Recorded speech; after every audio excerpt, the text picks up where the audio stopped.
اس کے بعد جب تیسری سماعت ہونی تھی اور اس میں مسعود شاہ صاحب نے ایک جوڈیشل آرڈر بھی پاس کر دیا، تو جوڈیشل آرڈر پاس ہونے کے بعد اگلی دفعہ کیس نکال دیا گیا اس بینچ سے. یعنی اس کا مطلب ہے کہ یہ کوئی ایسے نہیں ہوا کہ ایک ایڈیشنل رجسٹرار جو ہیں ان سے غلطی سے ایک فکس ہو گیا بینچ اور اس کو تبدیل کر دیا گیا. اور پھر یہ 2 اجلاس ہوئے ہیں ایگزیکٹو باڈی جو ہے پریکٹس اینڈ پروسیجر کمیٹی کے بھی 2 اجلاس ہوئے ہیں، اور اس میں پھر وہ 26ویں ترمیم کا کیس جو ہے وہ بھی فکس کیا گیا ہے. اور جو پریس ریلیز میں پڑھ رہا تھا، یہ جو ہمارا کانسٹیٹیوشنل بینچ ہے وہ تو 7 ارکان پر مشتمل ہے نا، اس میں پڑھ رہا تھا کہ یہ جو بینچ بنا ہے یہ 8 ارکان پر مشتمل ہے. یہ کانسٹیٹیوشنل بینچ جو اب بنایا گیا ہے وہ 8 ارکان پر مشتمل ہے.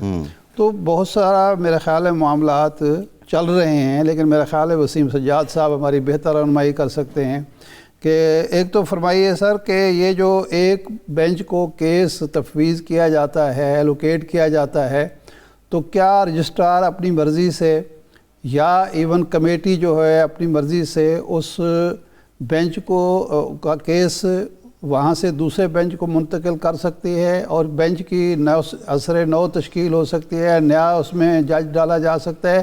قانونی پوزیشن کیا ہے جناب؟ دیکھیں جی، اس کی جو بیک گراؤنڈ ہے اس کو میرا خیال ہے بیان کرنا ضروری ہے کہ سپریم کورٹ کے اندر پہلے بھی ایک تناؤ سا چل رہا تھا، اور 26ویں ترمیم کے بعد وہ جو تناؤ تھا اس میں اضافہ ہو گیا ہے. یعنی کچھ ججز کو آئینی بینچ میں ڈال دیا گیا، اور آئینی بینچ میں جو مقدمات ہوتے ہیں وہ زیادہ اہم نوعیت کے ہوتے ہیں، اور کچھ جو ہے ججز ہیں وہ دوسرے کیسز سنیں گے. تو یہ ایک تقسیم کر دی گئی ہے، اور جو فیصلہ کرے گا کہ بینچ کن ججز پہ مشتمل ہوگا، کون سے کیسز سنے گا، وہ ایک ایسی باڈی کرتی ہے جس پہ ایگزیکٹو کا کنٹرول زیادہ ہے. اب یہاں پہ یہ ہوا ہے کہ 26 ترمیم کے بعد عام حالات میں تو یہ جو آئینی معاملات ہوتے ہیں یہ کانسٹیٹیوشنل بینچ میں جاتا ہے، لیکن یہاں پہ جو سوال اٹھا ہے وہ یہ ہے، ایک معاملہ ایک بینچ کے سامنے آ گیا، اب اس بینچ نے ایک جوڈیشل آرڈر پاس کیا کہ بھی اس کیس کو ہمارے سامنے فلاں تاریخ کو لگایا جائے. اب جوڈیشل آرڈر جب ہو جاتا ہے 3 بینچ کا تو اس کو کوئی چیف جسٹس بھی رد نہیں کر سکتا، نہ اس پہ کوئی رجسٹرار رد کر سکتا ہے. تو جب یہ آرڈر آ گیا، اور اس آرڈر کی بیک گراؤنڈ یہ ہے کہ منصور علی شاہ صاحب کے سامنے یہ سوال اٹھایا گیا تھا کہ جی یہ کیس جو ہے یہ ادھر جانا چاہیے، تو انہوں نے اس سوال پہ کہ بھی یہ کیس کدھر جانا چاہیے، انہوں نے کہا کہ اچھا ہم بحث سن لیتے ہیں، اور میرا خیال میں بہتر ہی ہوتا کہ اس کا انتظار کرتے، ایک جوڈیشل آرڈر ہے اس کو قائم رہنے دیتے، اور پھر اس بینچ کا جو فیصلہ آتا اس کے بعد مزید کارروائی ہوتی. اب یہ ہوا ہے کہ ایک جوڈیشل آرڈر کو، ایک 3 ججز کے آرڈر کو آپ کہہ دیں کہ رجسٹرار نے رد کر دیا ہے یا چیف جسٹس نے رد کر دی ہے، ابھی یہ بات کوئی واضح نہیں ہے، لیکن یہ ایک جو سپریم کورٹ کی ساکھ ہے اس کو بھی متاثر کرتا ہے، انڈیپینڈنس کو بھی متاثر کرتا ہے.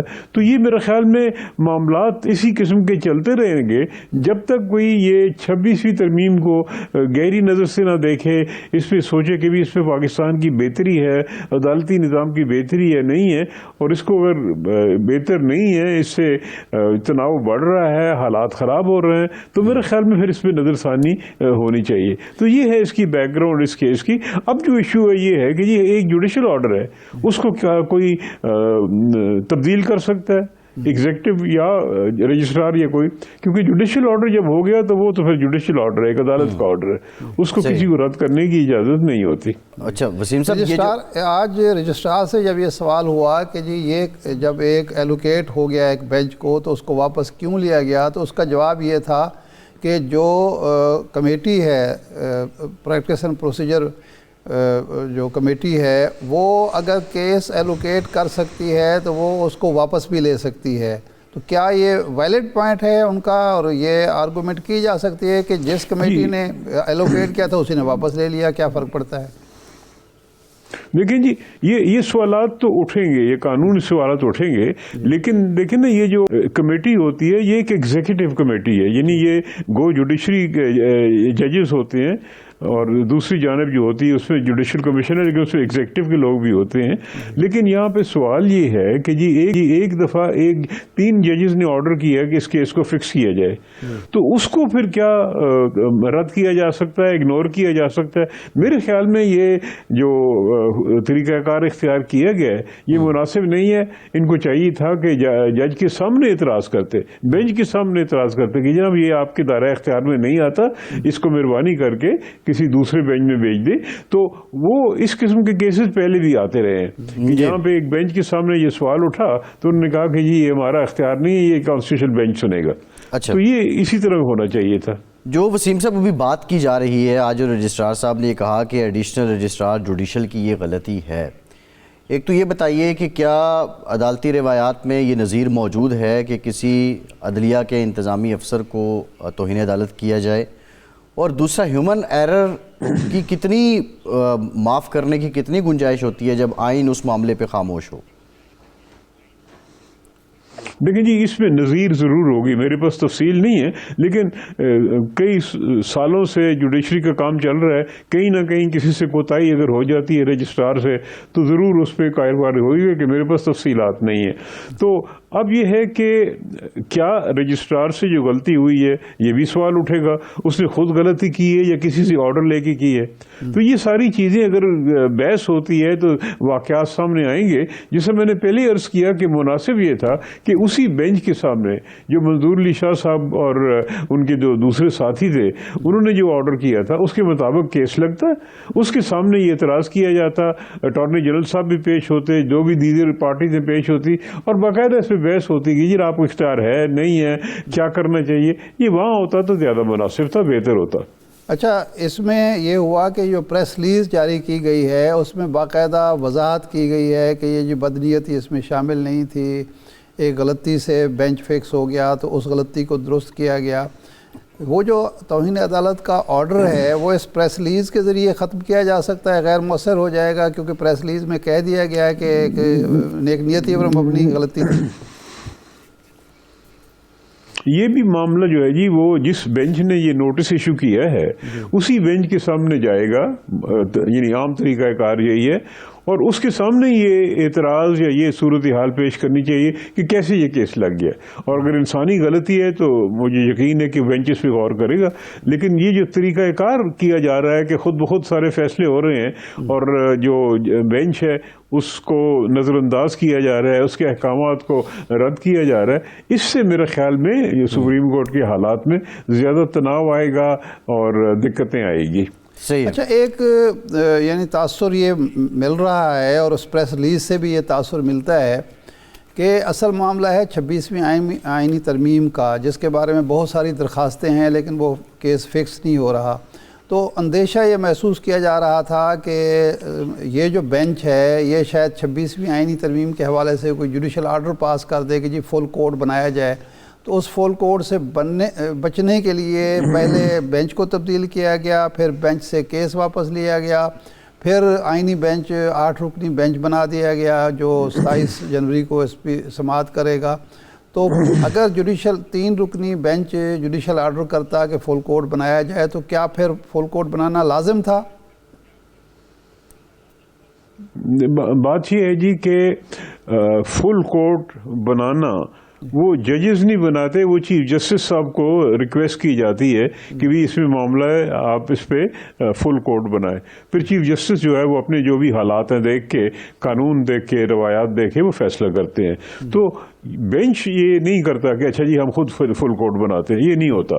تو یہ خدشات ضرور ہوں گے, لیکن میرے نزدیک اس قسم کا خدشہ نہیں ہونا چاہیے. پہلے سوال یہ تھا بینچ کے سامنے کہ جی اختیار کس کا ہے, کیا ہونا چاہیے. تو وہ اب یہ جو حکومت کی جانب سے یا دوسری پارٹیز کی جانب سے جو ری ایکشن آیا ہے اس میں یہ بات درست ہو سکتی ہے جو آپ نے جس کو ذکر کی ہے کہ خدشہ ہے یہ, لیکن اس کی کوئی جواز نہیں مجھے لگتا. عام طور پہ ایسے نہیں ہوتا. وسیم صاحب, جسٹس عقیل عباسی جب ان کو اس ایڈ آن کیا گیا اس بینچ میں تو انہوں نے آج خود کہا کہ وہ تو پہلے بھی یہ کیس سن چکے تھے. اب بنیادی سوال یہ بھی ہے کہ ایک کیس جس سے متعلق ایک جج جو اس سے لوور کورٹ میں یا ہائی کورٹ میں رائے دے چکا، اپنا مائنڈ سیٹ دے چکا ہے، اور اب سپریم کورٹ میں اس کے سامنے وہی کیس لگتا ہے، تو کیا جو رولز آف بزنس ہیں، یہ جو آئین پاکستان ہے، اس جج کو یہ لبرٹی دیتا ہے کہ وہ دوبارہ یہ کیس سن سکتا ہے، یا ججز جو علیحدہ ہوتے ہیں وہ مورل گراؤنڈز پہ ہوتے ہیں؟ نہیں جی، یہ نہیں سن سکتا. یہ تو ایک پرانی روایت ہے کہ ایک جج نے ایک فیصلہ دیا، اس کے خلاف اپیل ہے.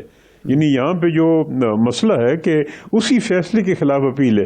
اب یہ تو نہیں ہوتا کہ ایک جج پہلے فیصلہ کرے اور پھر اس کے خلاف اپیل بھی سنے.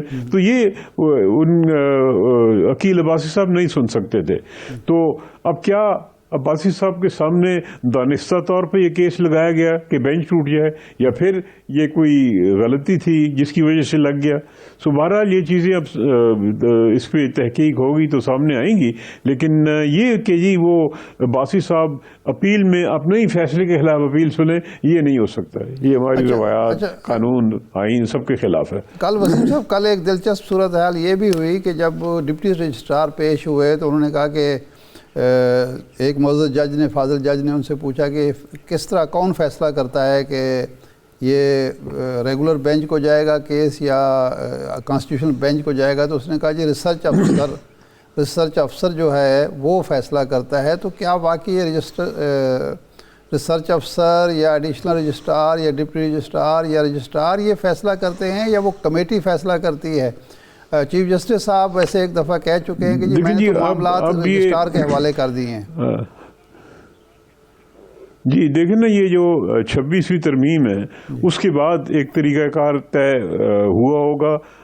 اس کانسٹیٹیوشنل بینچ کے جو سربراہ ہیں وہ جناب جسٹس امیر الدین خان صاحب ہیں، اس میں کوئی طے ہوا ہوگا کہ ہم نے کیسے ان مقدمات کو سننا ہے. لیکن جو ایک خامی مجھے نظر آ رہی ہے کہ یہ جو بینچز ہیں یہ جوڈیشل کمیشن بناتا ہے جس میں اکثریت جو کنٹرول ہے وہ ایگزیکٹو کے پاس ہے. تو بہرحال یہ ایک علیحدہ مسئلہ ہے، اس پہ غور ہوگا، دیکھی جائے گی. تو یہ ہے کہ یہ رجسٹرار جو ہے یہ از خود نہیں کرتا، یہ احکامات کے تحت کرتا ہے. ان کو یا چیف جسٹس اختیار دیتا ہے عام جو کیسز سنے جاتے ہیں. اب یہ جو آئینی ترمیم کے بعد جو کانسٹیٹیوشنل بینچز بنے ہیں اس پہ میرا خیال ہے کوئی نہ کوئی میرے سامنے نہیں ہے، لیکن ضرور کوئی نہ کوئی طریقہ کار کانسٹیٹیوشنل بینچ نے لے ڈاؤن کیا ہوگا کہ جی یہ کیسز اس طریقے سے ہمارے پاس آئیں گے. تو بہرحال یہ اب جو بنیادی سوال اس وقت ہے، میں اس پہ دوبارہ پہ میں زور دیتا ہوں کہ سوال اس وقت یہ ہے، یہ ساری چیزیں اپنی جگہ، سوال اس کا یہ ہے کہ کیا 3 ججز کا فیصلہ جب انہوں نے کہا کہ یہ کیس لگایا جائے فلاں تاریخ کو، تو کیا رجسٹرار از خود اس کو بدل سکتا ہے؟ میرے خیال میں وہ بدل نہیں سکتا. جب ایک آرڈر آ گیا ہے اس کو عمل درآمد کرنا وہ پھر دفتر کا کام ہے، ان کی ذمہ داری بنتی ہے.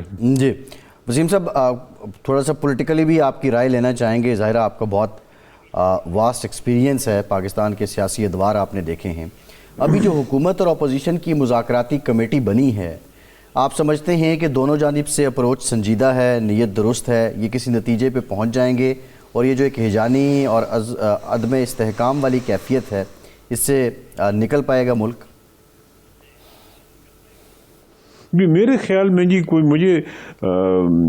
کوئی اچھی یعنی پیش رفت نظر نہیں آ رہی، اور جو فاصلے ہیں دونوں پارٹیز کے درمیان وہ بہت زیادہ ہیں.